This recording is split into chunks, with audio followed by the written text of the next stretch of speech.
Got 20 seconds. Yes, sir.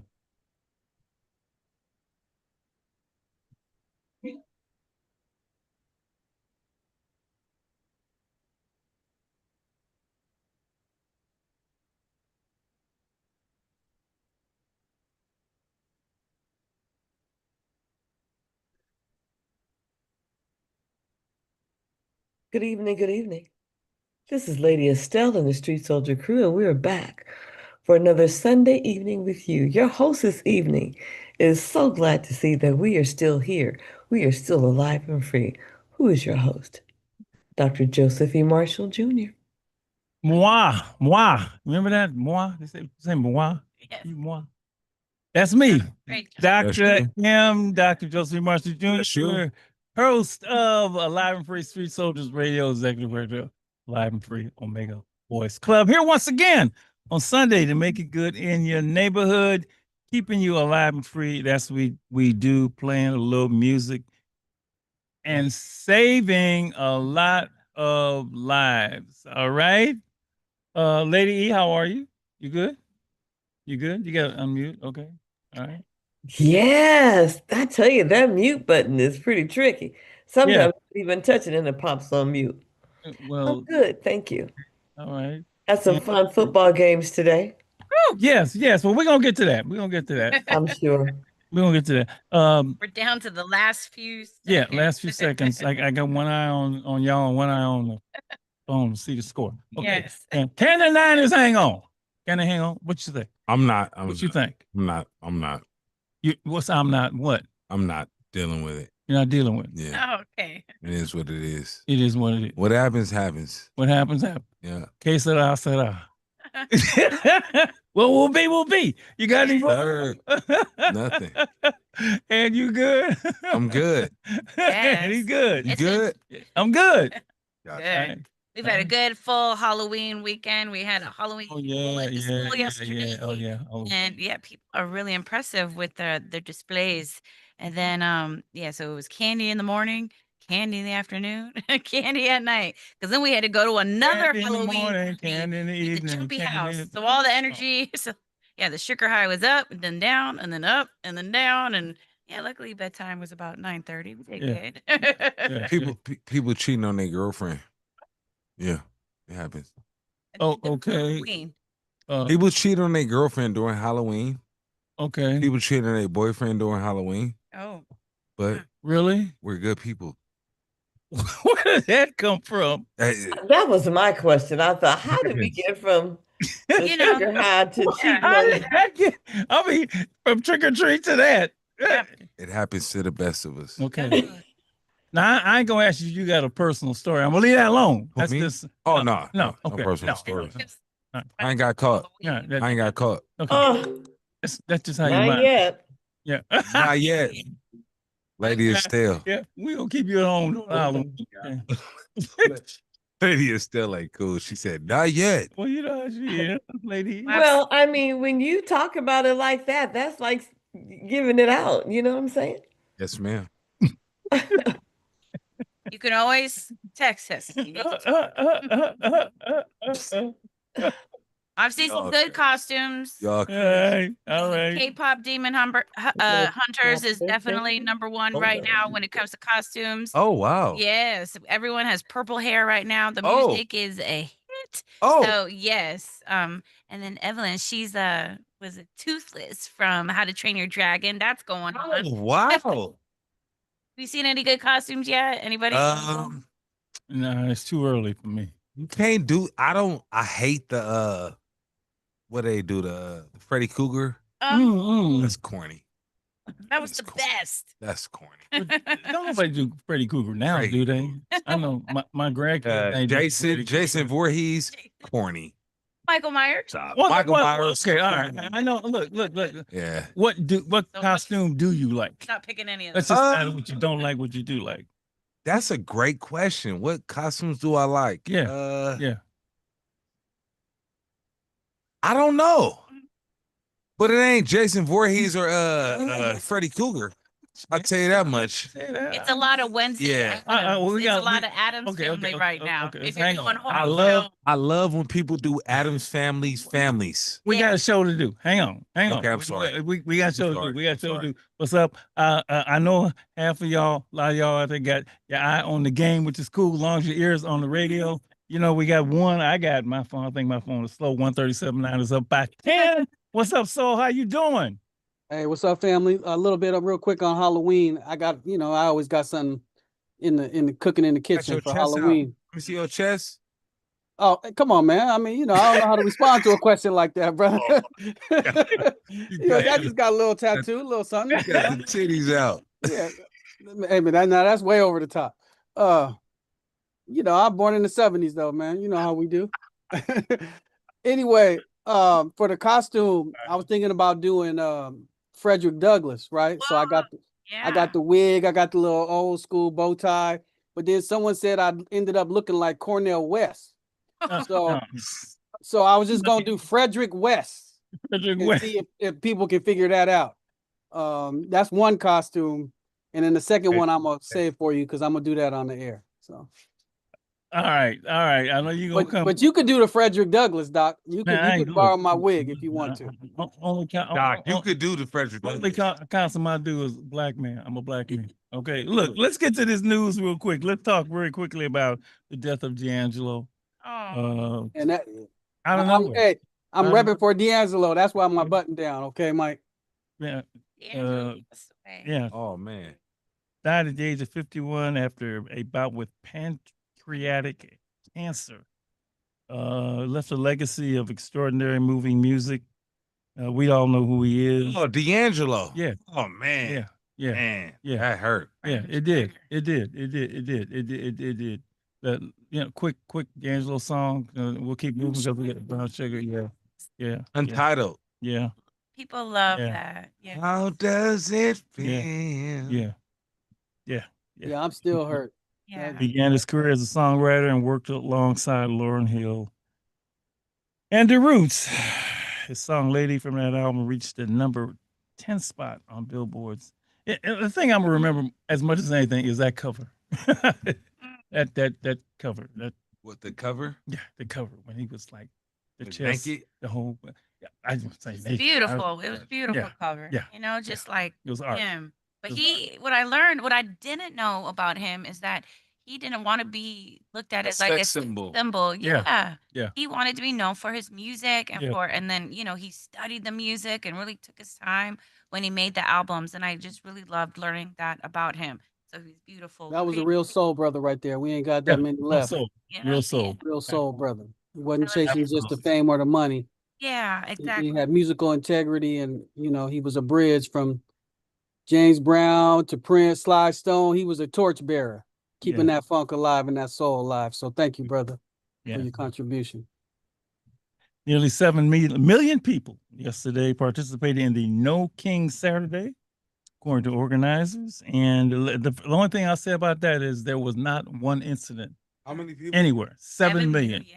7 million Across the country? across the country. And literally there were protests around the world. I think there was You was there? cities. I seen you outside. You was Uh, outside. I seen you. You was in there. You was in the No Kings rally.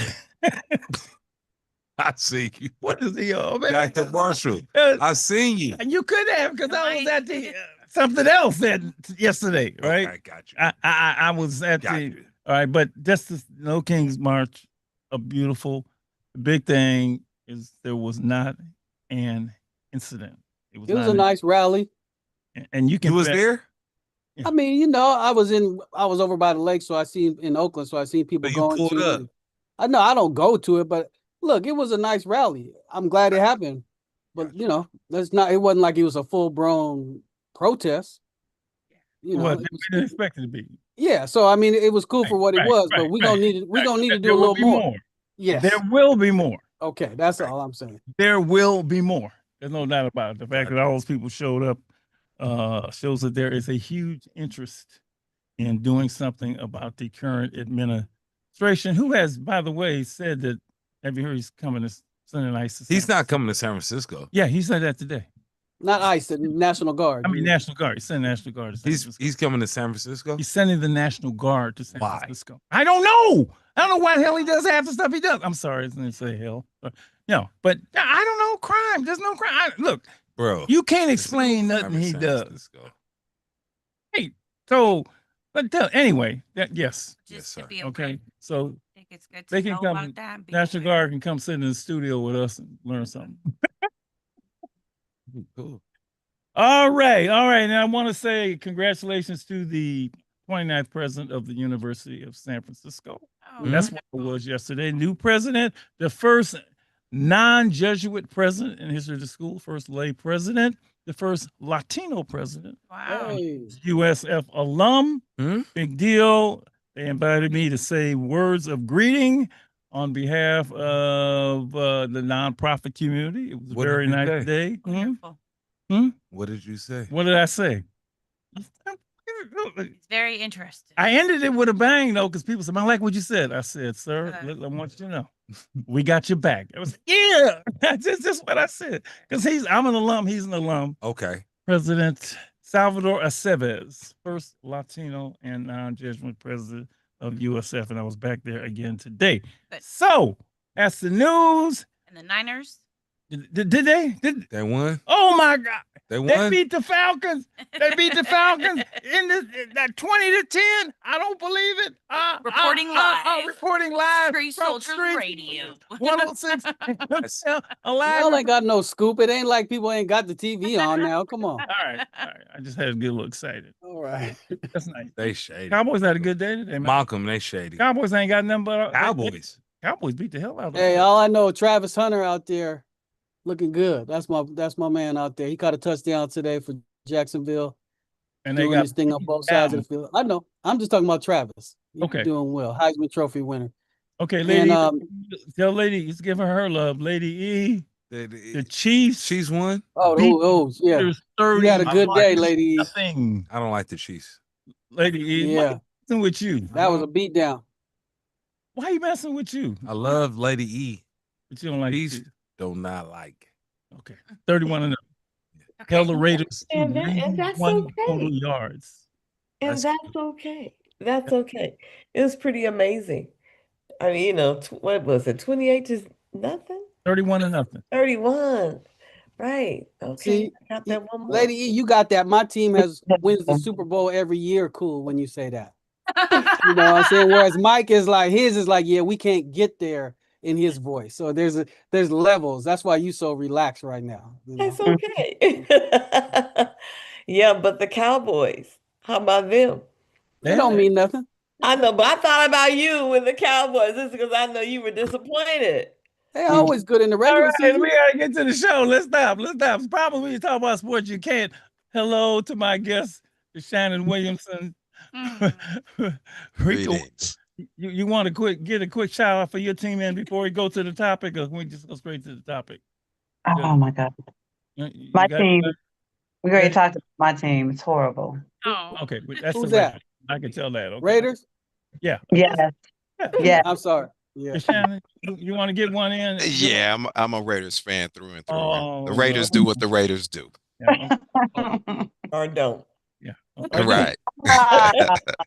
Wow. Low blow.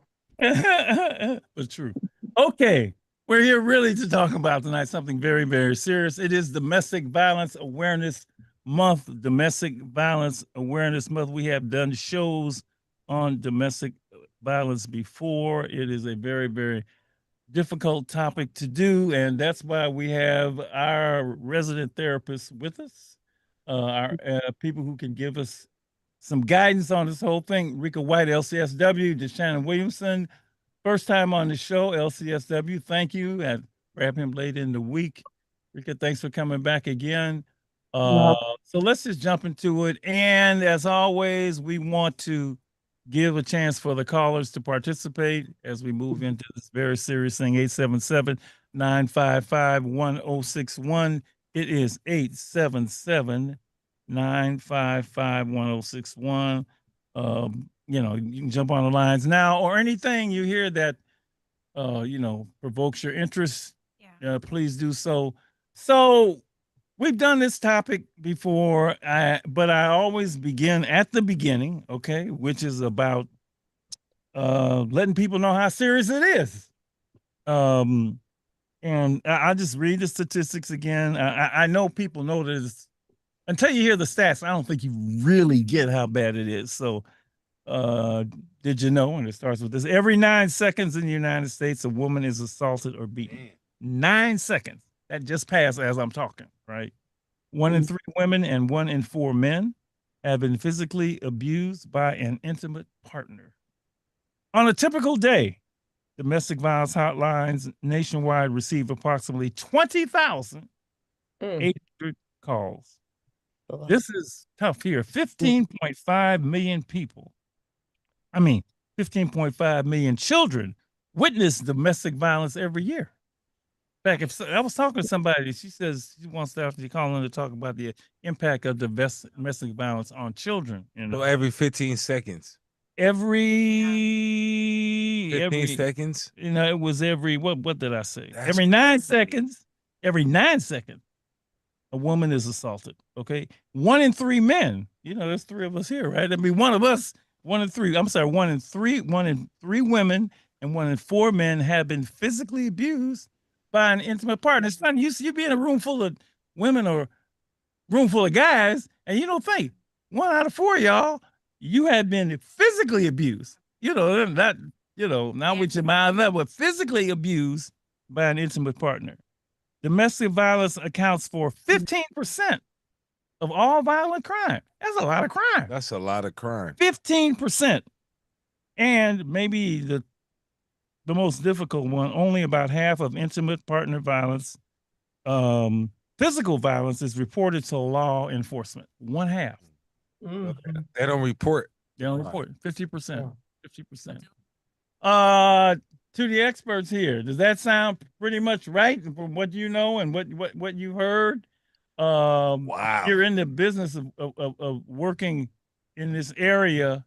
And I guess I'd like to start with what's going on here. The film that really got me, we all know it, What's Love Got to Do with It? Really, this is about love, but what's love got to do with it? And we saw it dramatically in that film. I got a whole bunch of stories. I happen to know personal incidents of people who have been, killed behind, domestic violence. So if y'all can just tell, what are the dynamics here? What goes on? People love each other and boom, something happens. Shannon, what is it? So you and I, we were talking yesterday briefly, and we were talking about Who is this? My name is DeShannon Williamson. I'm a licensed therapist. I'm the founder of Comfort Wellness Therapy, a private practice. I'm also a facilitator of domestic violence classes in a local probation department, as well as I facilitate anger management classes as well. In addition to the the domestic violence classes. I'm also the chair of the mental health committee for the 100 Black Men of the Bay Area.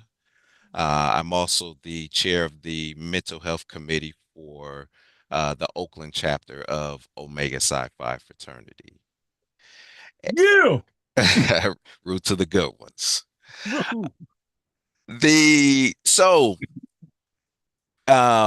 Dr. Marshall, you and I, we were talking briefly yesterday, and we were talking about prevention.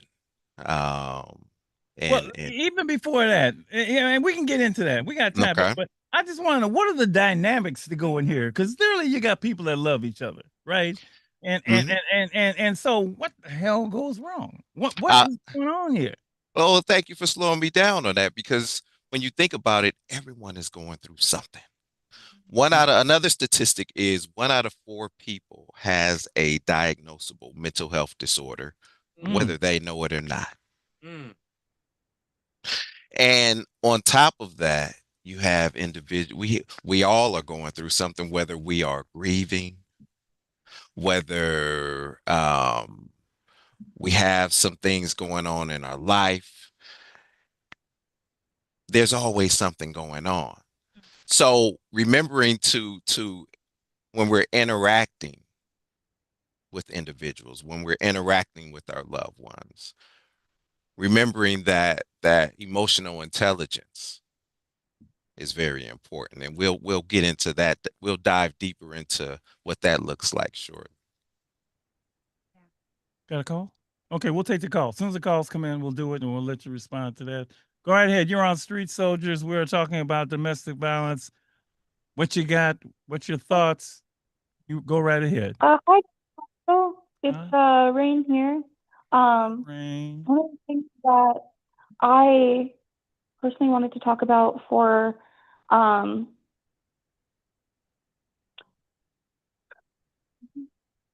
yeah, I know it's tough for you. Yeah.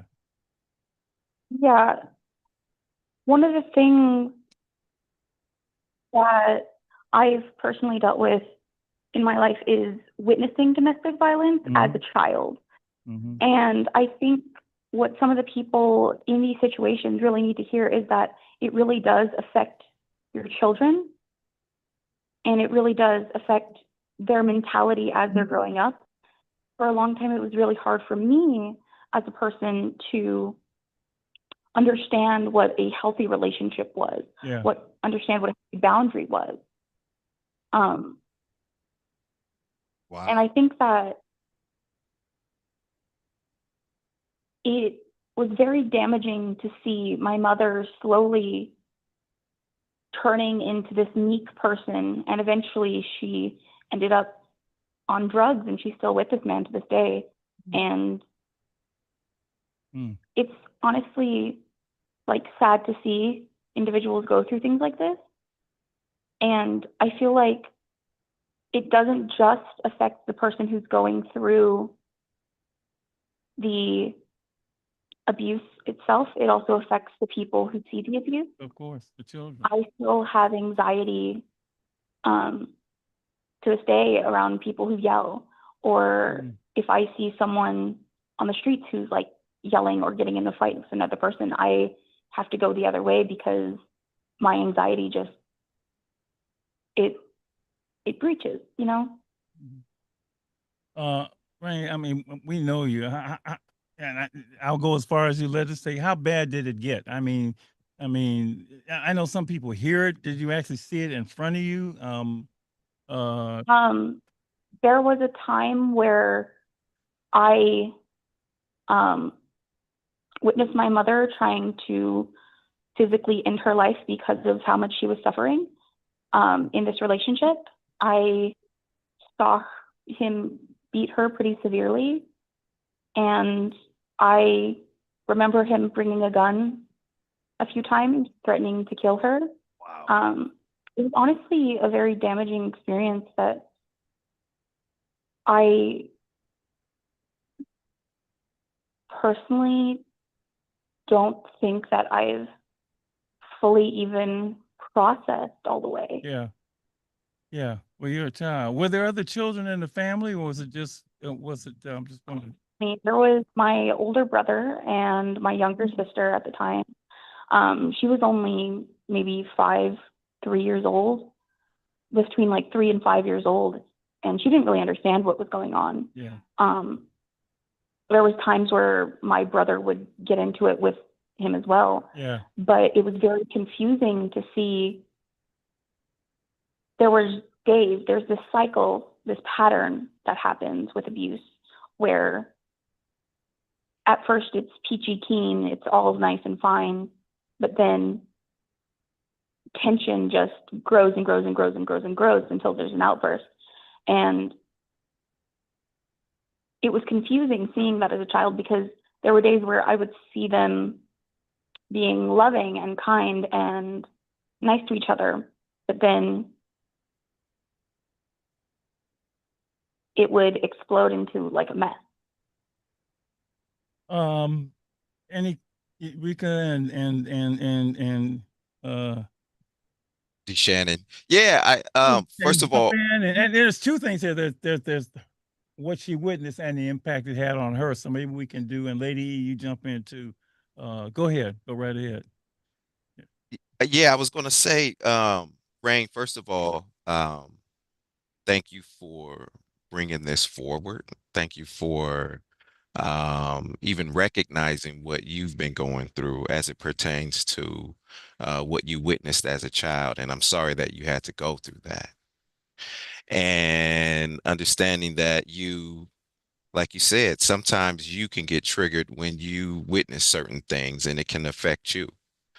I would say think about going to therapy if you haven't already.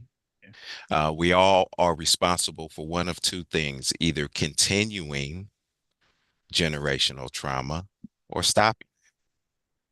And healing starts with self-awareness.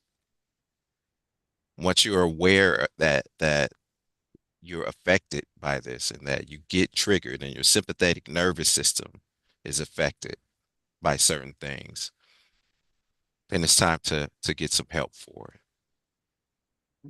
Rika White, Lady E, you want to add anything? She's anytime it's brave enough to call, it's wonderful. And again, she actually told me she was going to do this. So yeah, you're muted, Rika. I was saying thank you for calling in too, and she perfectly was explaining the cycle of violence, the way that it kind of goes in this quiet space time, and then you build up and have that explosion. You perfectly explained that, and it has happened that way. And the more times you go around that cycle, things get worse, right? And so you witnessed that, and as DeShannon shared, you have the ability now though to change that, change your future and change the cycle so that it doesn't continue with you, right?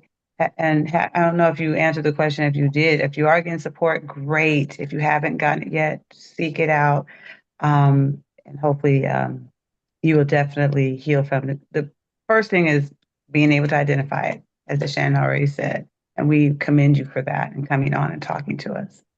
Lady E, you want to add anything? I don't know how much more can be added other than just encouraging Rain to, if she hasn't gotten therapy, to by all means do that, and trust that process. Yeah. The other part, which she does not have responsibility for, she said that her parents are still together and it's still going on.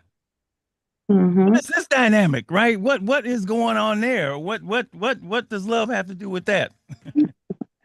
Well, everyone's responsible for their own relationship. So we, okay, all right, we'll go with Rika. All right, go ahead. I was just going to say we can't we can't control how people see love, right? And they'll have to heal on their own time, hopefully, and be able to get some help for their own selves. But they have to identify it first. And if they don't identify it as an issue or a cycle, they just see that as part of their relationship. There's nothing none of us can do, and we can't even explain it, and we can't explain it. Yeah, see, that bothers me. We can't explain it. Then that's a roll of the dice, and I'm never comfortable with a roll of the dice. Let's take a call. We got one 877-955-1061. Go right ahead. You're on Street Soldiers. You there?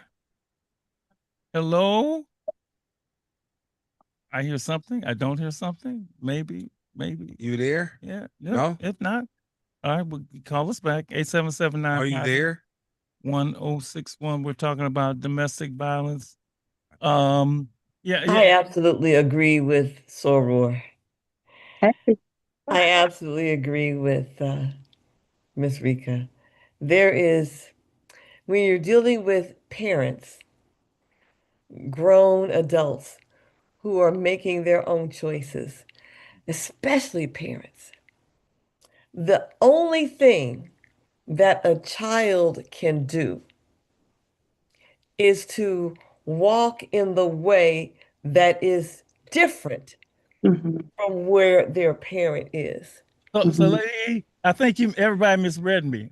I was moving on from the parent. I was talking about the adults at this point. Not when child can't do anything about them.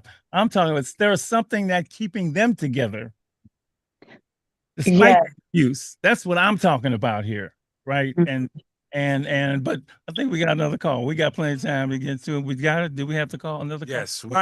Right. You go right ahead. Yes. Thank you for calling. Okay, I was the caller that you couldn't hear earlier, so I called back. Hello? Yes, thank you for calling. Okay, how you guys doing tonight?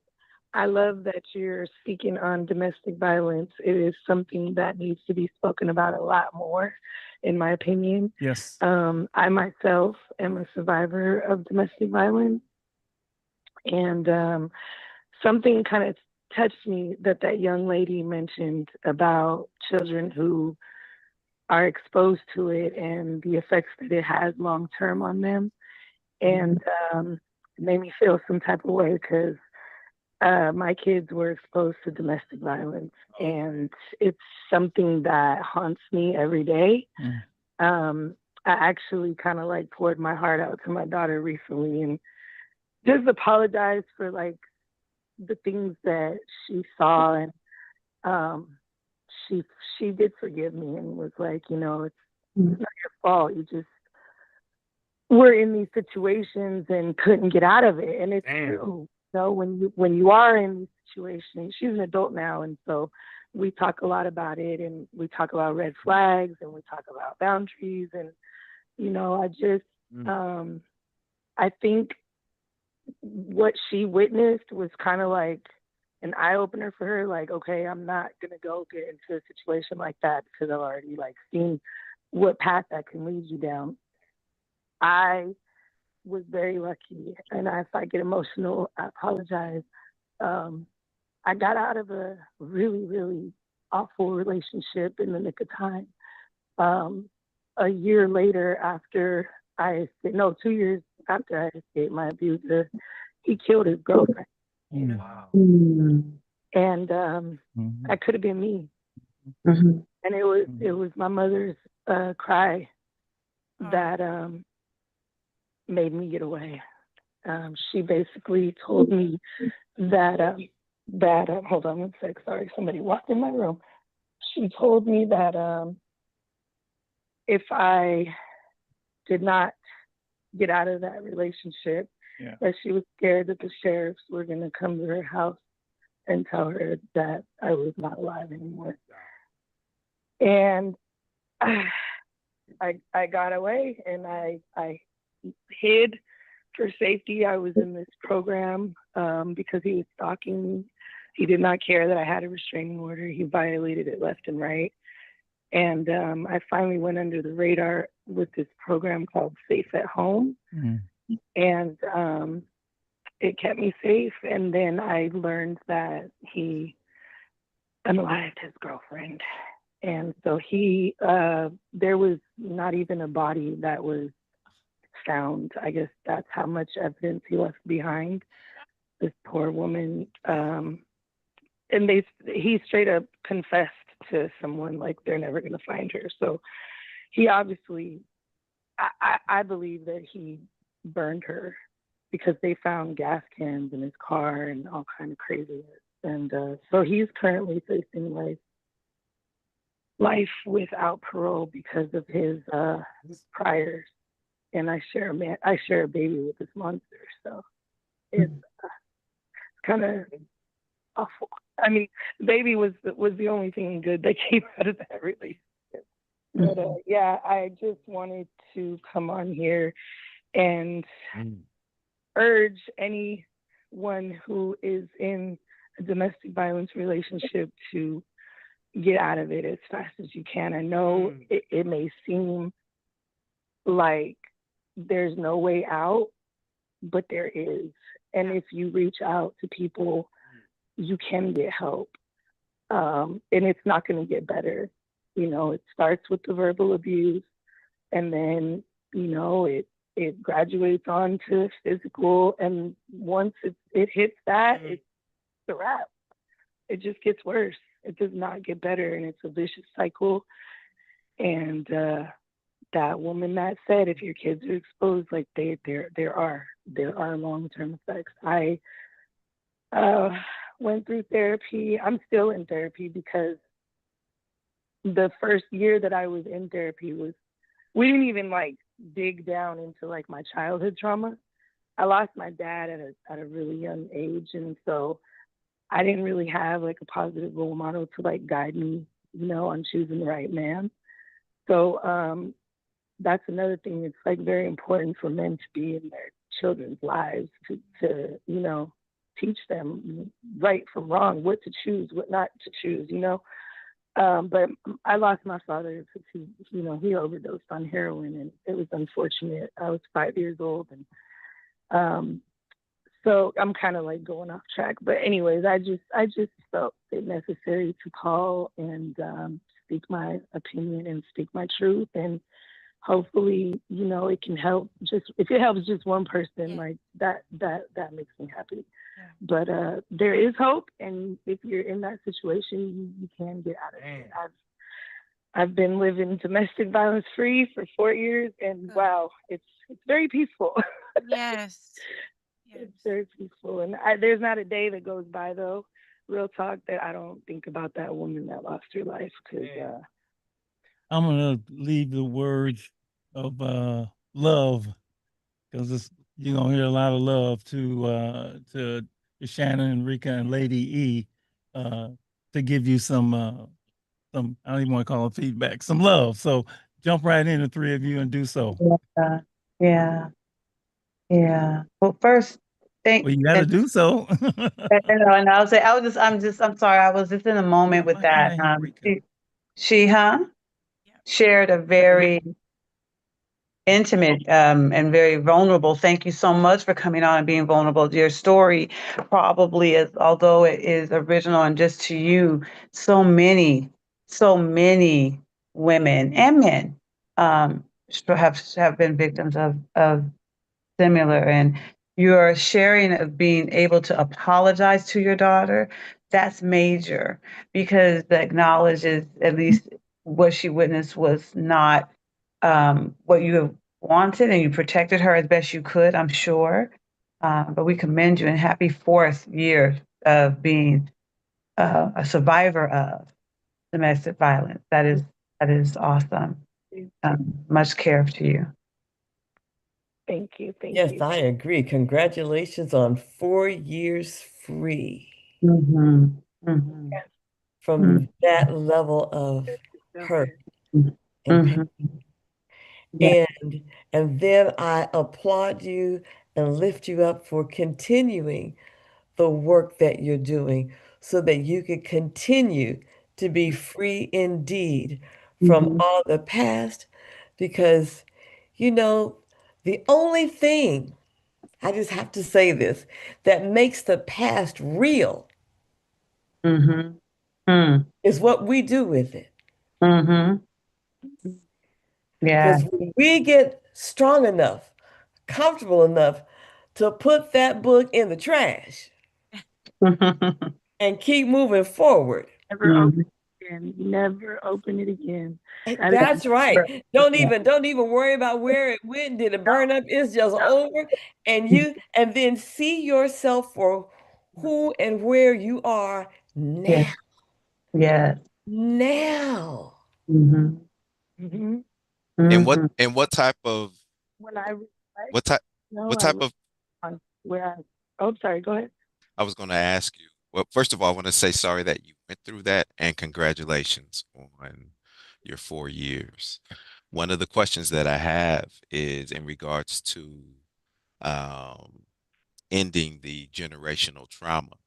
What type of conversations are you having with your daughter to repair the damage that may have been done, and to support her so that the trauma doesn't continue?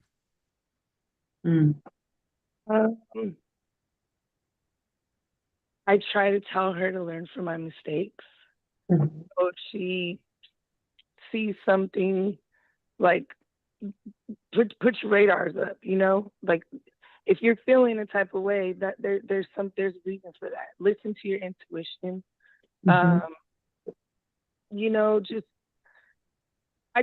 that's my main thing, is just learn from my mistakes. That's the main thing that I try to instill in her. And I feel like she listens to me,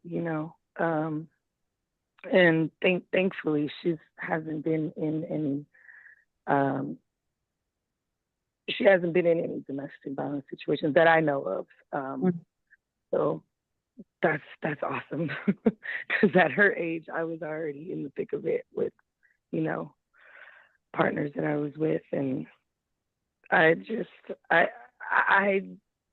talking with my therapist about it, and I told my therapist, I was like, I think it's me that's the problem. And she's like, well, why do you think it's you? And I said, I just feel like, I just didn't have the guidance to choose the right man. And seeing like my mom, I never witnessed her be abusive, but she did choose wrong men. Actually, I take that back. I did witness domestic violence, now that I think about it. And I'm talking to my mom about that. I'm like, how do we change these, these cycles? Like, Nana went through it. Now you went through it. Now I'm going through it. She's like, well, I think that your therapy is definitely going to stop it, because I didn't go to therapy. Nana definitely didn't go to therapy. So there it is right there. Like, you're stopping it. So yeah, generational curses are a real thing. Yes, they are. They are. But I hope I answered your question. You've done. Yes, absolutely. I've done a complete service to everyone. Thank you. So Dr. Marshall's going to do his crazy thing. He tells all the girls at the club and me, next time you run into some, call me, let me check him out first. Okay, I will come check out the dude. All right. I will be like, no. We're gonna pull up on him.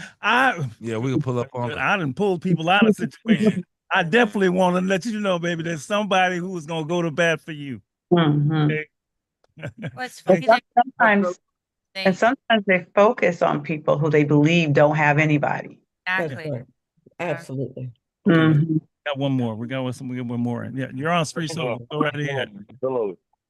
Go right ahead. Absolutely. Check me out, right? Yes. This Roy from East Oakland. Yes. Right? And I'm gonna say to everybody who's the victim of domestic violence, as a male, right? Right. There are a lot of things that people don't consider domestic violence as a male. Okay? Talk about it. We are, as a male, as a man, East Oakland representing, we are domestically violent against. A lot of people will say that the men are violent. No, there are a lot of women who are violent as well. Yeah. Okay. Yeah. Yeah. You understand what I'm saying? Yes. And they will turn the blind eye to the fact that because we are male, we are not violentized. We get beat up too. Yeah, one of the things I read early was that 1 in 3 women, and 1 in 4 men have been physically abused by an intimate partner. 1 in 4? 1 in 4. 1 in 4. Yes, sir. And traditionally people think about the Duluth model of the traditional way of thinking about domestic violence, where it's just the female, she's victimized, etc. And yes, there is men. And so there's a undertow of people that are speaking about mutual combat, where it's women are aggressive. Listen, that's not mutual combat, because as men, I've been stabbed 3 times by 3 different females. Wow.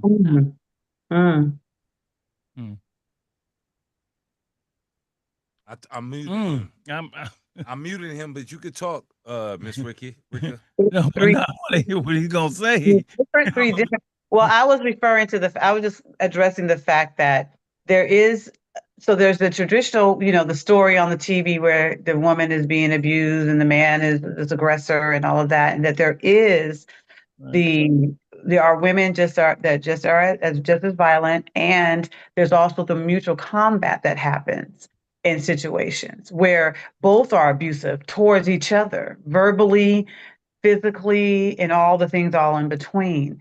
And so that a lot of people don't want to hear that part, that it's usually like, oh, well, the woman's only doing it because she's finally fed up with what she had been enduring. And sometimes, as the gentleman said, as the caller said, there are some women that are just as violent as a man is. And some people, I'm sorry? Just as violent. They are just as violent. Yeah, there are some. Just as violent. So I want to speak for the men who don't say anything because they have the macho. Right. They have the macho persona that you are a victim of domestic violence. Mm-hmm. I'm glad you pointed it out, because men do not report. It's very underreported. Men don't report because they're men and they don't want to admit that they've been in situations like that. Also, there's a lot of that also. Look, I think that are we close to time to the end of the first hour? Lori, can we take another call? We got 1 minute. Okay, let's see if we can get this one in. All right. Hi. Thanks for calling. You're on Street Soldier. Go right ahead. I want to speak on what the gentleman was saying about women being violent and about domestic violence and everything. Because men can't expect women not to be just as aggressive nowadays as men is, because men is way more aggressive by nature. So when a woman protect herself, she has to become the same aggressor as a man. So it goes both ways, and I don't believe that anybody should be in a DV situation. So. You never know. Never know. What in fairness, you never know the situation. You never know if somebody's in getting. You never know where it's coming from. Domestic violence from a male or a female is domestic violence from a male or a female. You never know. We're gonna try. Right. Right, but and the cold part about it is, it's like everybody, once you've been in a DV situation, it's more prone to happen because you're exposed to it. Yeah. And if you exposed to it, then you're gonna be more prone to run into the situation again. And it's sad because I got kids and I didn't raise my kids in a DV situation, but what I'm saying, they had family that had been through it. We gotta go. Yeah, we do have to go. In this first hour, moving to the second hour. Wow, we got a lot of material to cover. That's right. And a lot of I love hearing from the callers, just telling us what's really going on, so we can take it all in and see if we can help. That's right. We can help. Go ahead. Go ahead and keep up with the conversation right now when you head on over to YouTube Live at Stay Alive and Free. You can always take us on the go when you visit stayaliveandfree.org. We'll be back.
Ready? On the air? We ready to go? Good. Hour number 2, alive and free. Street Soldiers Radio. We needed that break. We needed to breathe. I know I needed to breathe. No, I think and that is the wonder. And it's hard to say beauty, but the good that this show does, it allows people to call in when we get on matters like that. And I just want to say to all of you, the fact that we're here to listen and the fact that they reach out.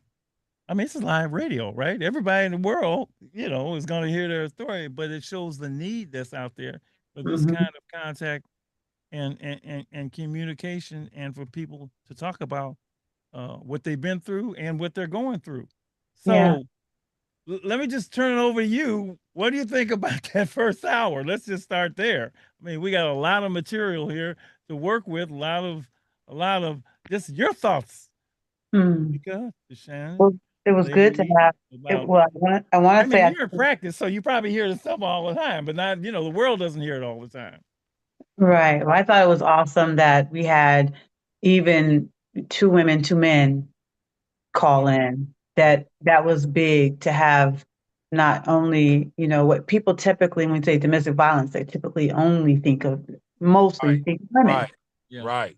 Think of women, and reality is, and that's why I was speaking about, and a lot of people don't like to hear it. It makes them very uncomfortable. It's not traditional thinking, but there is a thing about, in some cases, it's not the traditional Duluth model where it's the female only who has been victimized because of being meek and all of that.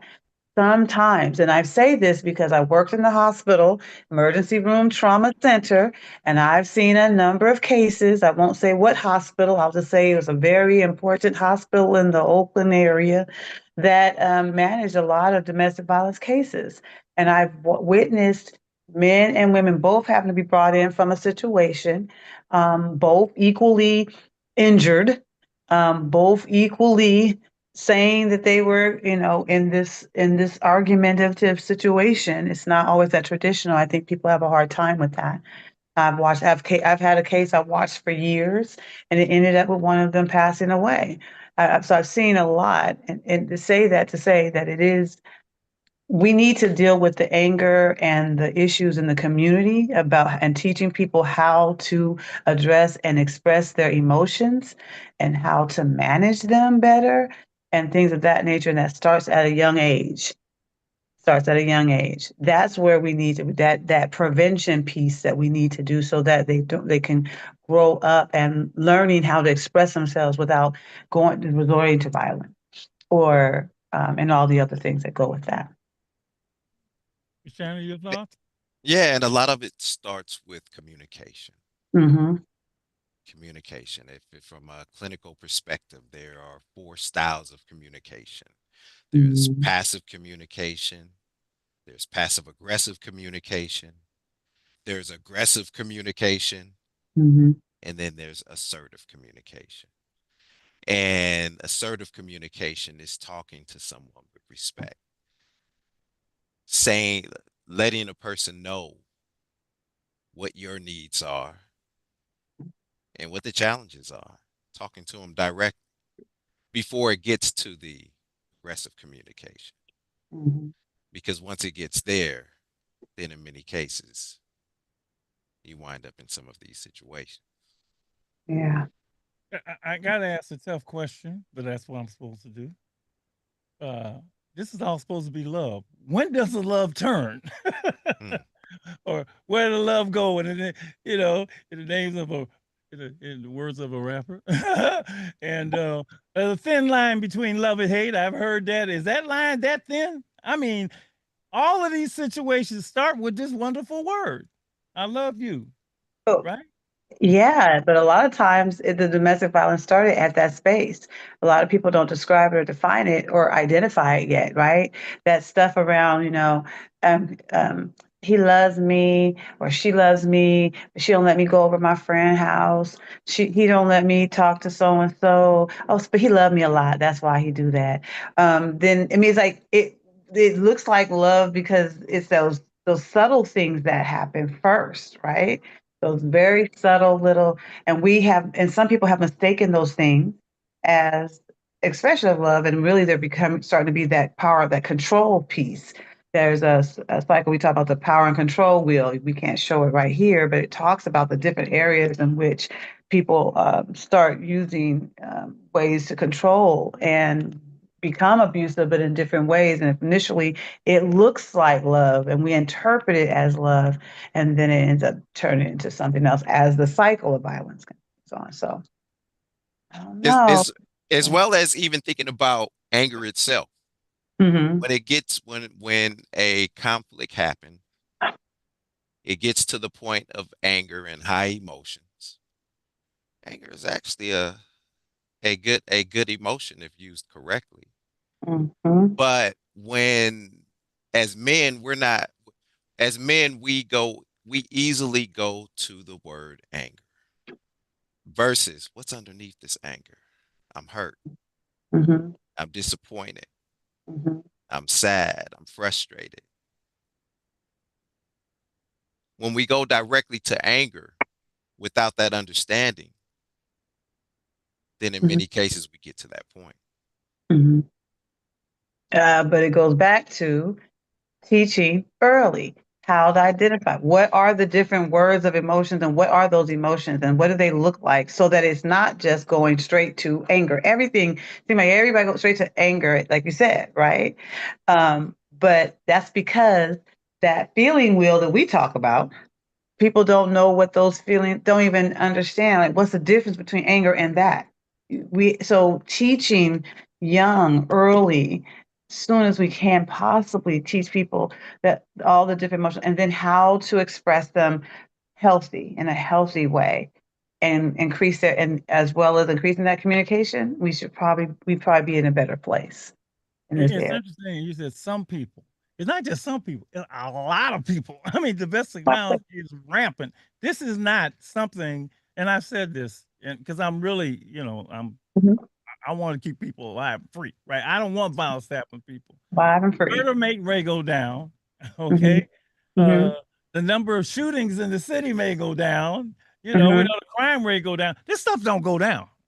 And that bothers the hell out of me that this continues to stay at the rate. These statistics I can quote, they're the same statistics I quoted a year ago, 5 years ago, 10 years ago. We're not learning. And the fact that it happens that people, that's the biggest thing for me. And everything that you said is in there, is in there. But I know everybody out there get into a relationship, the first thing gonna say is I love him, he loves me, and after that it's gonna be somehow all good. We got to be able to, either give them the red flags to talk about, or this isn't love, or maybe what you think. We got to help them. I want to help big time.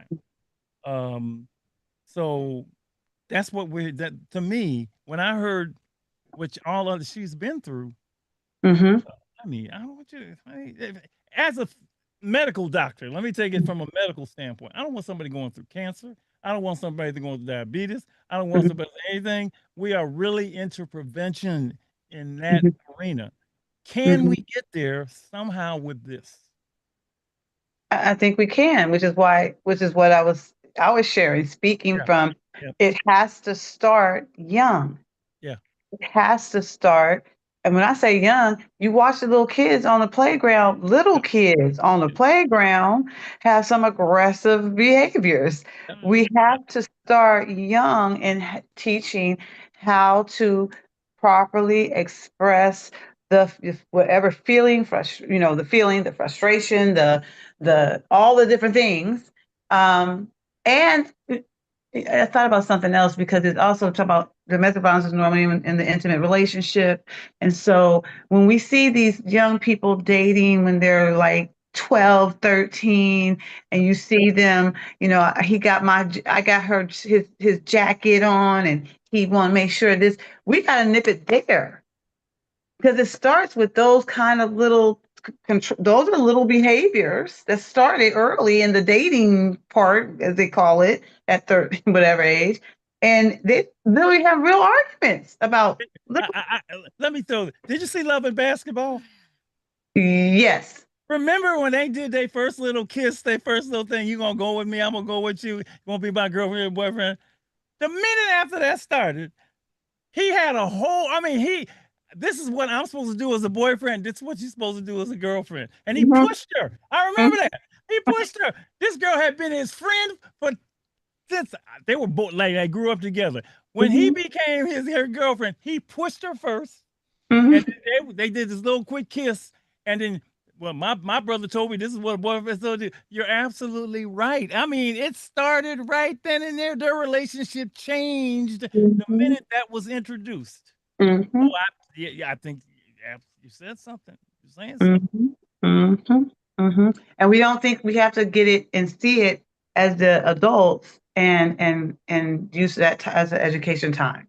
Some education time and sit down. And it'd be part of some of the conversations we're having, not just sex education, but also around relationship conversations and what that looks like, healthy in healthy ways of how to manage. And some of them are just emulating what they see in their home. When we talked about the children witnessing domestic violence or witnessing how relationships are. You say this is what's supposed to happen. Who said? When he said, my big brother told me that's what I was supposed to do. Yes. That's where a lot of guys get their stuff from. Yeah. The guys. So societally, did I make up a word? That's a good word. It's a good word. Yes. Society, we need to take this a little bit more seriously, starting at the beginning and calling it out, not saying, oh, that's so cute. You see how he's doing? Oh, that's so cute. No, it's not cute. So we need to call it what it is as soon as we see it, even in the small little ones. Yeah, and even to support what Ms. Rika said in regards to starting when we're young. When I teach and facilitate the 52-week domestic violence classes or the anger management classes, usually halfway through these classes, the folks in the class will say, why is it that they didn't teach us this when we were in school? Yeah. Why didn't they teach us how to understand anger? Why didn't they teach us to notice what our triggers are? How to bring ourselves down when our sympathetic nervous system is stimulated? Yes.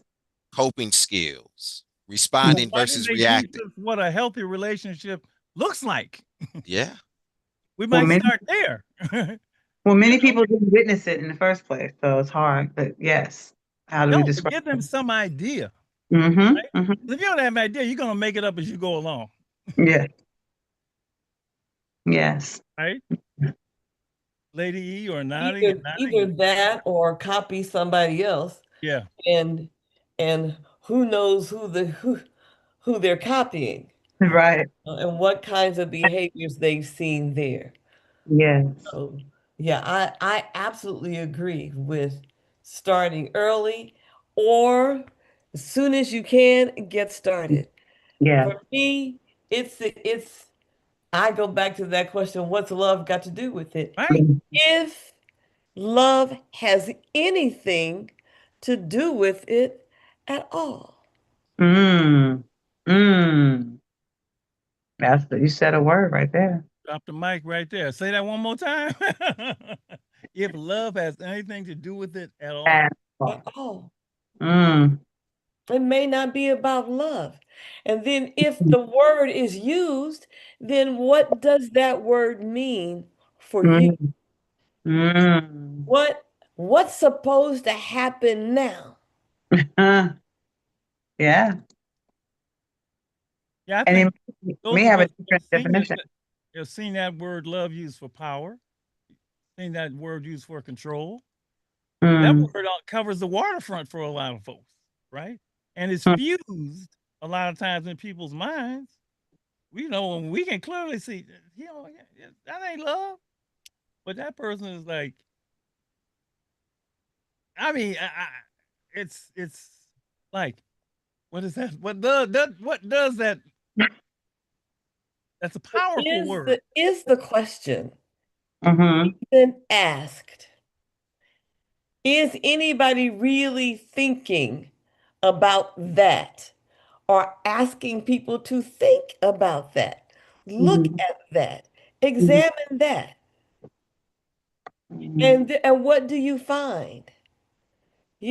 So there needs to be some accountability with what are you gonna do now? Mm-hmm. I'm dealing with teenagers. It's Mm-hmm. so funny. And yes, Rika, we like to say, isn't that cute? For me, it ain't cute. It ain't cute Oh. if you haven't figured out what that means. Now Mm-hmm. what? Mm-hmm. I've got two beautiful, and they are drop Mm-hmm. dead gorgeous grandsons. Mm-hmm. Okay. Mm-hmm. Okay. And they just had their little homecoming, Oh yeah. dance, and each of them had their friends, because that's what we're not calling girlfriend now, you Mm-hmm. know. But then there is this connection because they had a good time and they're looking at blah blah blah. So now they're thinking about next steps. Mm. And grandma says, well, what does that mean? Mm-hmm. And then what happens? What's supposed to happen after that? Mm-hmm. Have you thought about that? Gigi, I don't even know. Well, maybe you need to think about that. Mm-hmm. So there are some things that need to happen because the young man who said, as a man, Mm-hmm. as a woman, Mm-hmm. as a grown, what do they say? A GAP, as a grown person. Person, right? There are some expectations that Mm-hmm. are, you supposed to know. Mm-hmm. Mm-hmm. And that needs to be clear. It needs Mm-hmm. to be talked about. It needs to be understood and accepted. Mm-hmm. Any fear in relationships, that needs to be examined, Mm-hmm. Mm-hmm. Mm-hmm.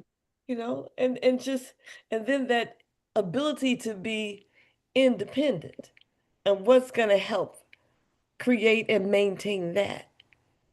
Mm. It's just a lot that goes into what happens when one can't take it anymore because she said that one thing that one more time. Mm. And he said, I said, don't say it again. And she said, I'm a GAW. I can say whatever. You know what I'm saying? What happens then? And then how do you? So yeah, the classes. That's just when it's just a lot. It is a lot. It Can I definitely ask- needs It's a to be lot. addressed. I'm gonna throw another word in, and I've heard a lot in this. Something's missing. Missing. Something's missing? Yes. Oh, I've heard women and men say that something's missing in my life. Something missing. Missing. I hear that a lot. And As it relates to domestic violence? no, as they're getting into a relationship in Oh. the first place. So Okay. they feel like there's something, a void. Mm-hmm. Right? Mm-hmm. And it begins with everybody wants. I hear everybody wants. Not even Mm-hmm. everybody needs, but everybody wants love. And there's something missing in my life. Even Mm-hmm. though they got to me, they got everything already. But there's something missing. And it seems to leave people open. Mm-hmm. And I guess the missing part is someone to take it. Something they sort of fill it in eventually, but that's a word I hear a lot when just folks talking about it. They feel like there's not so much something wrong with them. Something in my life is missing. Okay, Mm. so then that becomes the search or the openness, and then they just step into it. Um, um, yeah, I remember, and so I'm just throwing all the stuff out I've heard in talking about this, Mm-hmm. and then the word they're missing is couched as LOVE, right? Right. Mm-hmm. and it's going to fix everything. Mm. Somehow that is going to fix everything. Love is? That's the way they feel. Interesting. And all this is in there. And I talk to folks a lot about this, right? I do. Mhm. Because I really want to say, how did you get this in the first place? And they talk about, well, I was this, and then they haven't really thought about it. I think it's just they're trying to fill a void that they feel. And I don't know if this comes up with you, Shannon, if it just comes up when you talk to people about this. Yeah, one of what's coming to mind for me right now is I mentioned it in the beginning, but emotional intelligence. Mm-hmm. So individuals tend to get into deep conflicts because of they're not using their emotions intelligently, and they don't remember in the heat of the moment, they don't remember emotional intelligence. Emotional intelligence is basically 5 things. It's self-awareness. When you're about to interact with someone, how am I feeling right now? Sometimes the thing you're upset about really isn't the thing you're upset about. Mm-hmm. So self-awareness. How did I get it? Was I upset before I walked in the room because of something that happened at work? Was it something that someone did to me on the road? Why am I upset right now? Am I mad, sad, glad? That's self-awareness. The second one is self-regulation. What are my triggers? Mm-hmm. What is the thing that tends to set me off when this individual is talking to me? What is it that tends to set me off in this particular situation? The next one is motivation. Why am I even interacting with this individual right now? Is it because I love them? Is it because we need to accomplish a goal? Is it because I need to get something from them, or vice versa? That's the motivation. And then the next one is empathy. The fourth one is empathy. We're always supposed to have empathy and understanding. Try our best to understand where the other person is coming from. Mm-hmm. What is it that they're trying to say? What is it that they're trying to get across? Even if I don't agree with them. And then the last one is using my social skills so that we can both walk away from this equitably. My social skills is talking through a situation versus using my fists. That's emotional. That's emotional intelligence. That's a lot to unpack right there when you're in the middle of something, right? Unless you're taught that 1, 2, 3, 4, 5. Right. I'm looking at somebody you in love. You got this thing going, that's all good, and he hauls off and knocks the, and to me, that's like, you need to run. you need to run. I didn't know what you thought this was going to be, but this is the first indication that is not that, right? Either way, male, female, but going back to the other. So something happens in that moment, Well, we could take it back. And it's usually the word, but LOVE, her, right? That seems to be the word that allows for the rationale that comes in. Okay? Because that word has something in that word, and that right there, and if you don't get it right there, it seems to me the first time, I remember the woman in the I Can Tina Turner movie. She was talking to her friend, and she said, well, I don't know about you, only hit me once and I'm out of here, right? And I was like, for her, it was like, I ain't trying to figure this out. I don't care whatever else he said, whatever else I'm going through, I'm out. In these situations, that doesn't happen. There is something that goes on that says, well, it's not, or it is, or I did this, or and again, I'm trying to analyze all of this because this word keeps people in place. And you also made a good point. You said, I'm out of here. You also said fight. What comes to mind is evolution. The thing that keeps us alive in our sympathetic nervous system. The fight, flight, freeze, or fawn. When we get in a situation, what is it that we tend to go to? Especially with a significant other, especially with a loved one. How does our body respond in that situation? Is it quick to go to fight? Is it quick to go to swing? Is it quick to go to flee the situation? What do we do in situations when we feel like we're in danger? Yeah, you're right.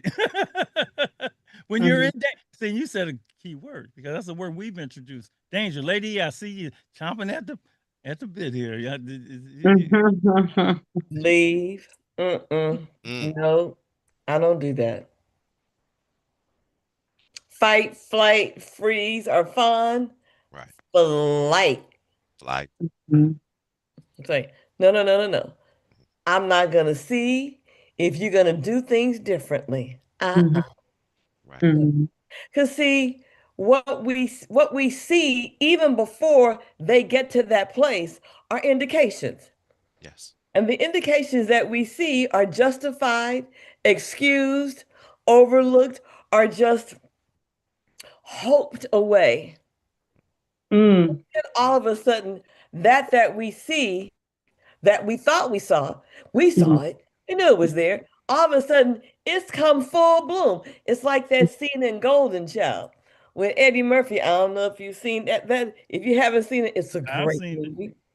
Well, all of a sudden, he's dealing with the demon, but he didn't know because the demon was so clean. Everything was so put together. And then all of a sudden, the demon had enough. And the demon busted out in Eddie Murphy's eyes, got, oh my goodness, it is time to get out of here. See, that's me right there. It's like, no, I'm not playing with you. We are on two different levels. I'm not going to do that. So, but how we get people to see and discover, well, that's a whole nother thing. I don't want to take it to a different. No, but that's what we're trying to do here. But we're trying to get people to see. To see. And see it as it's not, I see you. It's not me. It's not a reflection of me. That's not who I am. And I can't change you. And I can't hope it away. I saw it coming. And I stayed and waited till it popped out. Well, now that I'm clear, I'm out. I'm so blunt about it because I've got time to go. I'll tell you, I may not know what love is, but I know what it's not. And I will tell people that's not love. That is not love. You being hit upside of your head is not love. You may think that it is, but no. And I keep searching, and we keep searching for ways. That's not love. That's not love. They somehow think that, and I know families think, well, yeah, but he really loves me in spite of that. I've heard every single rationalization. I don't even call it excuse in the world to put lack. And so I said, that's not love. What makes you think that is love? And somehow I don't know at that question. Yeah, you're right. Because they saw it. And so again, going back to I'm so into, we need to teach these, DeShannon, you said your participants in your group say, how come they didn't teach us this? Yes, we need to teach it in the smallest child as soon as possible, so that we can the only way I think we're going to be able to maybe get to a point where these numbers change. The statistics that you talked about are the same every year for the past however many years. And just as a side note, as you know, during the pandemic, that increased. It increased because we was all up under each other all the time. And so that was a whole nother thing. But so did child abuse and substance use and alcohol, all the things, right? But if we can get to, I mean, first off, man, this is violence is how what America manages things. I mean, everything is about violence, and so Everything is about violence. right. We have to we need to teach differently on all levels, so that it's first off, that's not the first first thing people resort to. And I hear you keep getting back to the love part, and that this is not about love, and this is not love, but that's how people seen their situation, their parents. They've seen their and they love each other. So we have to get to the core of that piece and we could dispelling that is equal to it. I mean, jealousy is considered love. He hit me because he loves me as love. They told me that. He's doing that because he loves me. Because he's so engulfed with me. He's so into me. He can't control himself, right? I know. Or he doesn't do it all the time, so he's not really that way all the time. Well, how many times I've heard every single thing. Mm-hmm. And let's make sure we put a he and a she on that because and a she. Oh, absolutely. Well, I've had a man tell me, well, she loves me. She's knocking me on the head, but she loves me. Man, what? Logical. I was a little. I mean, I don't. Maybe I can't. Can I refer to a caller? No, I can't. Yes, you can. Okay, good. Okay, so the gentleman who said, women, and he got stabbed by three different women. Yeah. So, okay. That's a certain kind. Is that like maybe the same? We don't know because we don't know the situation, but there might be some. So we also have to teach people better selection processes, maybe. Oh, absolutely. In their partners and things of that nature, because we do. I'm saying that to say that there are some areas, because he kept referring to East Oakland, like East Oakland is going to be where all these people are. It's not just in East Oakland. It's socioeconomically, this goes across the board. It's in the churches, it's in the mosques, it's in it's everywhere, right? It's at all different ages, as we've seen. We've seen kids, young teenage relationships are abusive, and so we just really got to get to the core of how to help people. And none of us are perfect, but help people try to understand better how to, as Shannon said, communicate. Because some of it, this is how they're communicating. They're using their hands, they're using whatever else, right? So how to help people learn as soon as and earliest as we can that's not. We look at TV's full of violence, music is full of violence. We're feeding subliminally. Violence is the way we deal with whatever issues that come up. That's the way we're taught. If he hits you, hit him back. You're told that in the first grade before you go to school. Don't call a teacher. Hit him back, right? And that's the first on the list. You know? And speaking of that, brother, if I knew him, I would say, brother, what kind of women you dealing with, man? Wait a minute, you've been saying 3 times. Let's have a conversation about what you doing, not about what they doing. Yeah, what you doing? You should have figured this out the first time, right? So those are things that all of this is in there. Yes, all of this is in there. Yes, and we definitely need to really just.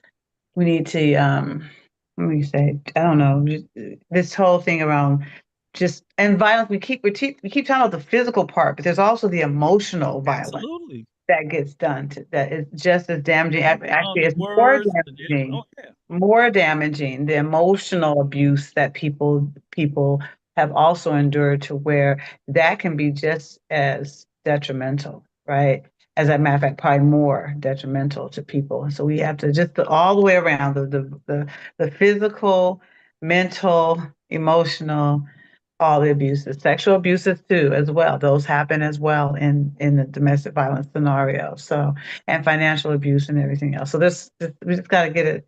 Well, I'm sorry, I kind of was going around the power and control wheel right there. I think I was going around the power control wheel, but we need to, if we can bring this into the classrooms earlier, into the little young people clubs we have, the Boys and Girl Scouts and the hall, just teaching it from all spaces possible, as young as possible, that maybe we can disturb some of this to where we don't keep perpetuating And we having got these. to.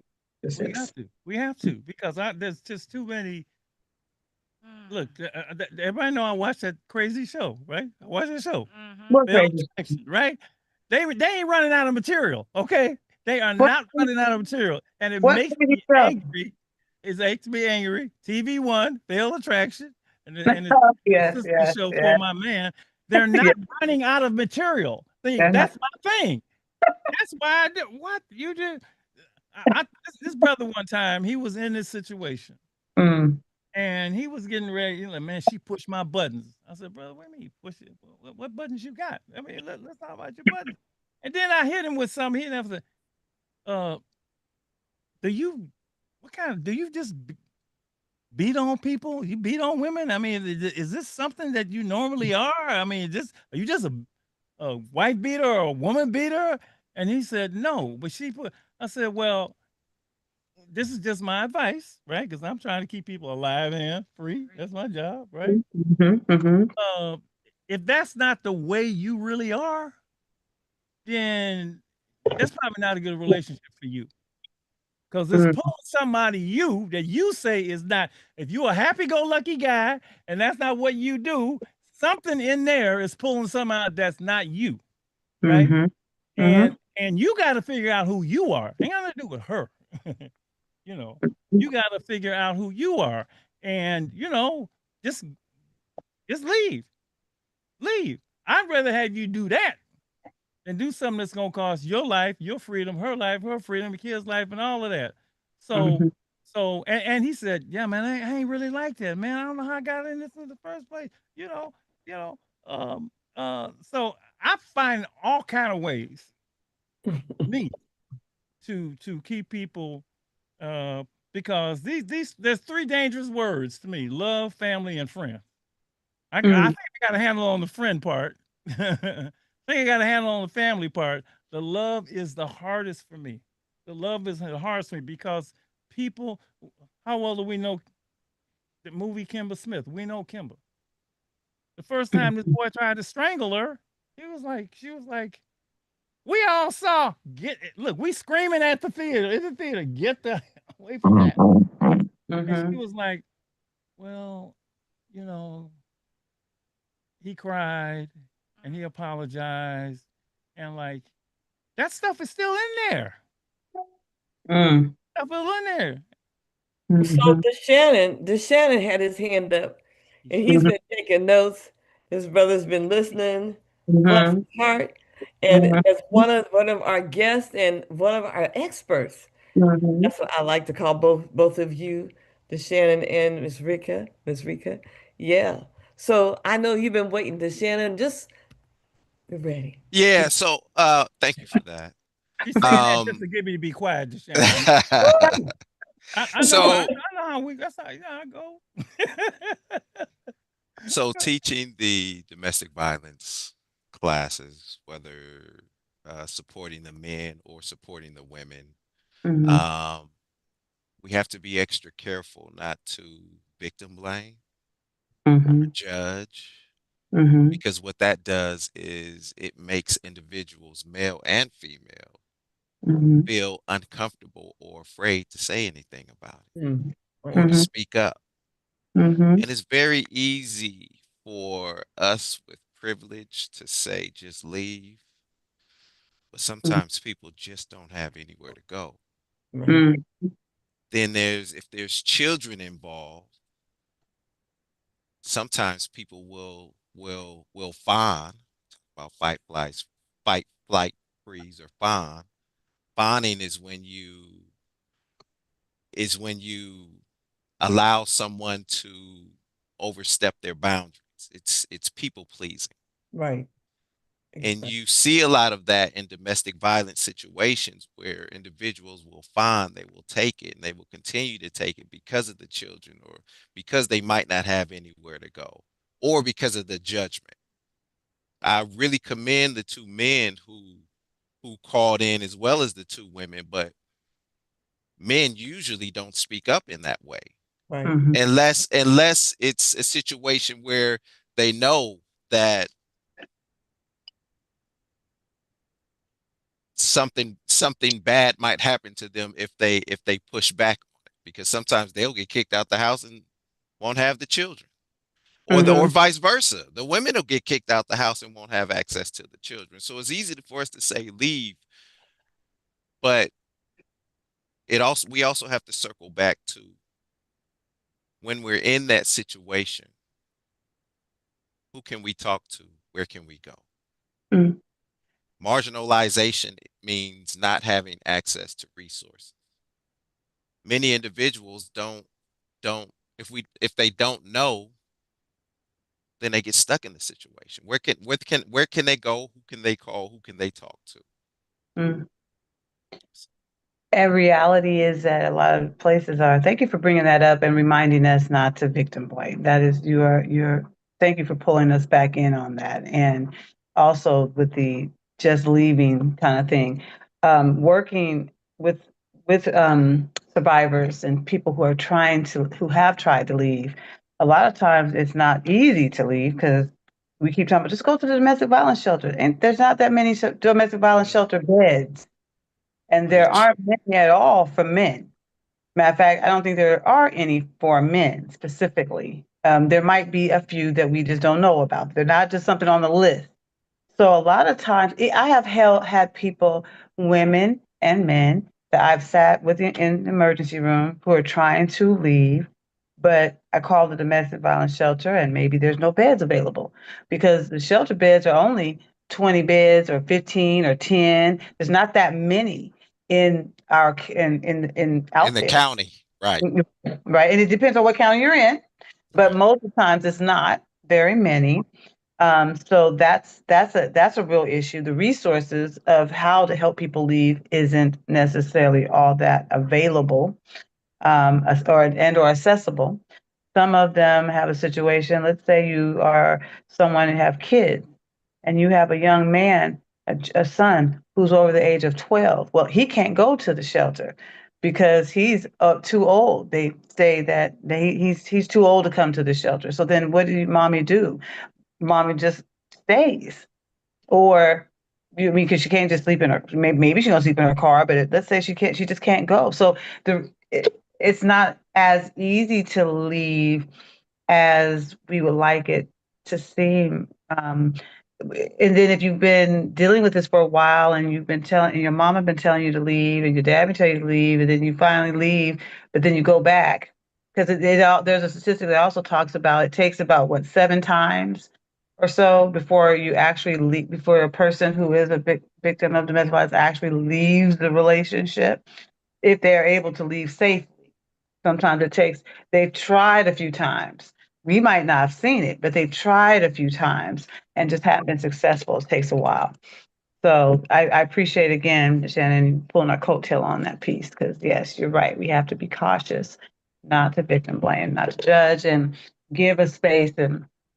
And we have to, well, I have a whole lot of different things I teach people. Like, I think it's good for us to let people know about our friends, but maybe not all friends need to be known about. What happens if you got to get away? Where are you going to go? If he or she knows all your places, you have nowhere to go.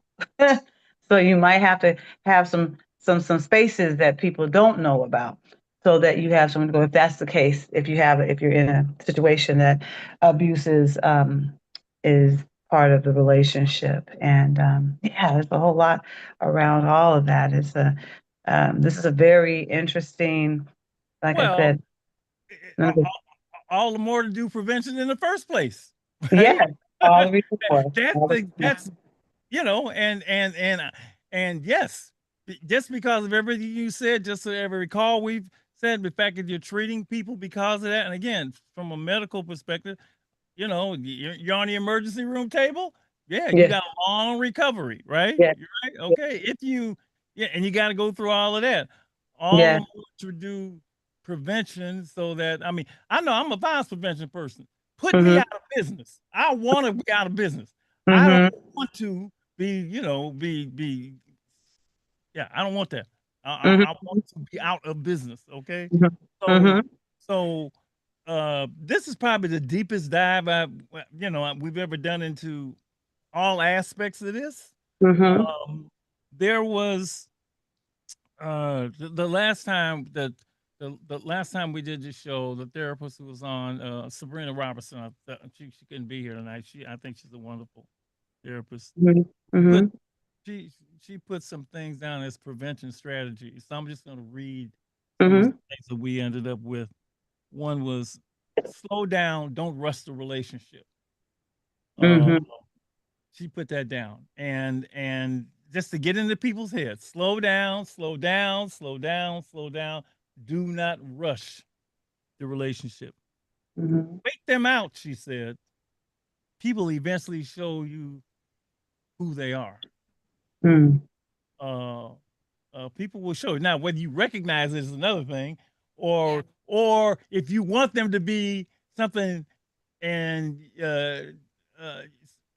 you overlook what you see, or your desire to have what they want to be. Yeah, they're showing you, but you are like, yeah, I don't see it, right? And that's what Lady E was saying earlier. And she also said, and we keyed on this early on. Find out as much as you can about what makes a healthy and safe relationship. Find out as much as you can. Well, just, which why people go to couples counseling now. A lot of people go to couples counseling. If you're going to get in this for your life, you better, just don't wing it. But find out as much as you can about what makes a healthy and safe relationship. And I don't think people do that nearly enough. Nearly enough. What does it look like? Let's investigate that. And then she said, take a hard look at yourself and examine what stuff or issues that you are bringing to the relationship. I don't think most people look at themselves. They look at the other person. They're not looking at themselves. I thought this was some great ideas in the prevention direction. I added this because we teach the young people about love, and we have a rule. And the problem is people don't follow rules. And our rule is love will never lead you to danger. Love does not equal danger. And I'm trying to put that into the head. I may not know what love is, but I know what it's not. Love is not danger, right? Friendship is danger. Family is in danger. And we're teaching them. We just taught them that this week. Because a lot of these kids is getting in relationships and they dangerous. They riding around with drugs. They riding, he loves me, and they doing all the, I said, well, is the person safe or dangerous? That never even came into the thought process, right? It was always, I like him, he's cute, he got a car, and he did this. Danger never comes up. I've thrown the word out, know your worth, know your value. I'm putting the word value in there, see? Because I think somebody that truly cares about you and loves you, they can say they love you but not value you. Is that a good way to put it? They can say they love you but not value you. Because I know men who have hit women and say, I love you.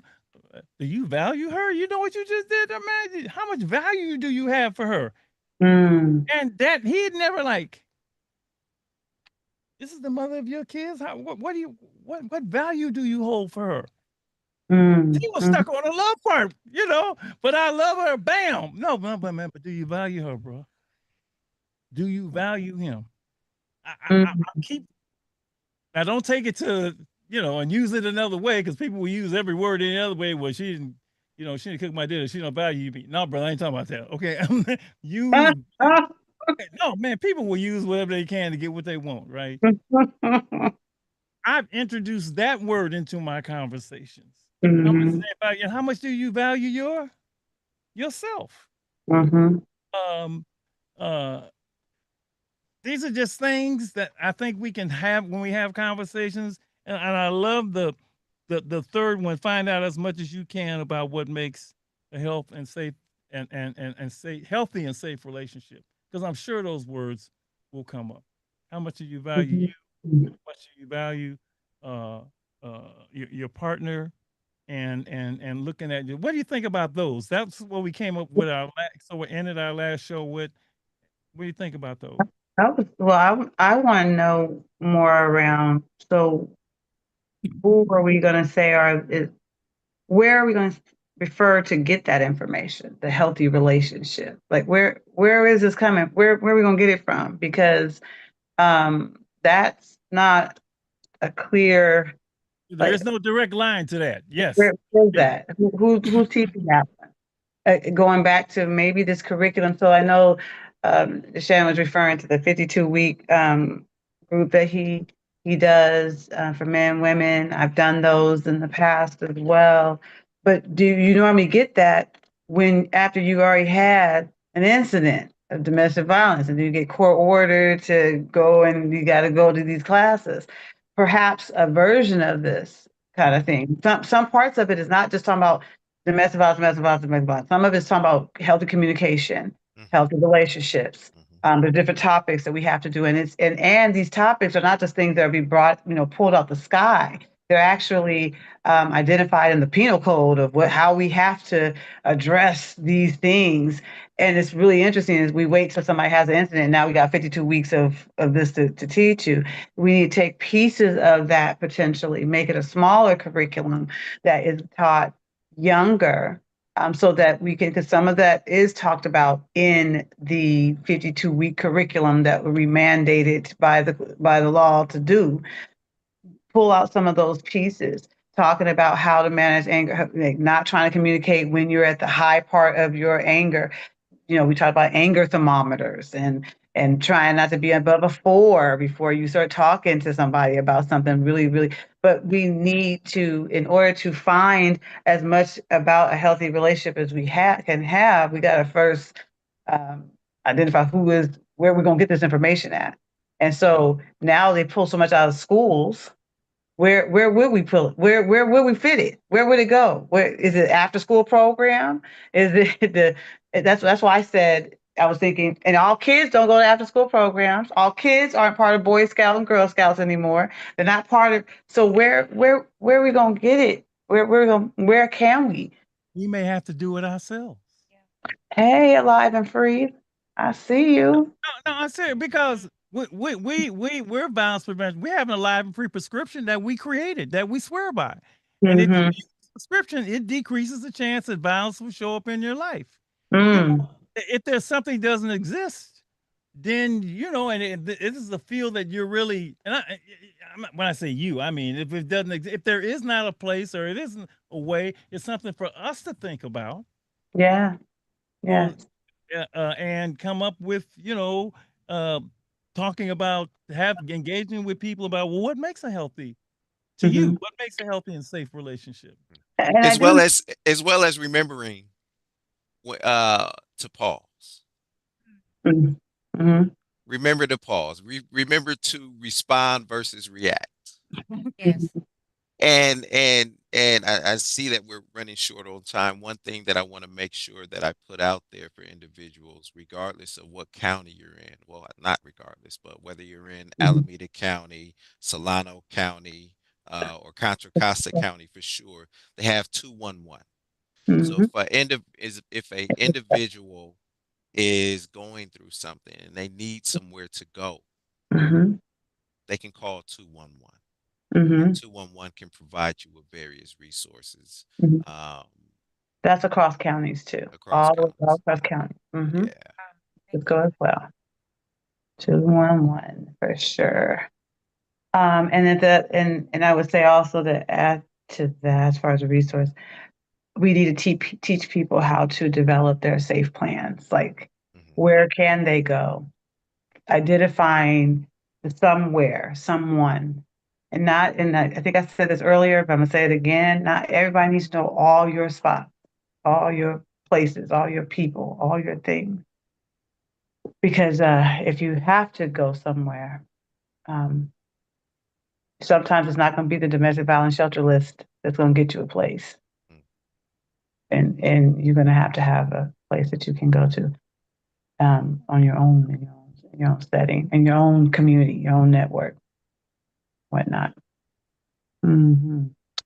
So we got to figure out where we're going to teach these schools how to teach where's healthy relationships, where you're going to teach that at, and all that. Now, I'm not saying that no one does it. There are some after school programs that are still going on in schools, and they are hopefully talking about these things. If they're not, maybe there's something that can be identified. And there's some churches that may have some events and things that can help, but we really need to figure out how to infiltrate the minds of the young person before they even get into those relationships. Did anybody see that clip before? There's a little boy teaching he's like a 5 or 6 year old teaching his little brother who's like 2 or 3 about to have a tantrum. He telling him to breathe. Anybody know what I'm talking about? It's a little video, and he's like, breathe, 1, 2. We got to start that small. Yeah, we have to start that small. That 2, 3, 4, 5-year-olds, teach them that to learn how to manage their emotions and their feelings, understand and identify them, their anger and all of that kind of stuff. Gotta start young. Agreed. I want to say that when we started this, people used to say to Jack and I, we started our work, and we're working with teenagers and young adults, and they would always say, well, that's too late. That's too late. You got to get them when they're young. And we would say, well, we don't think it's too late. We don't think it's too late. We may have to do a lot of unlearning to do some new learning, but we don't think it was too late.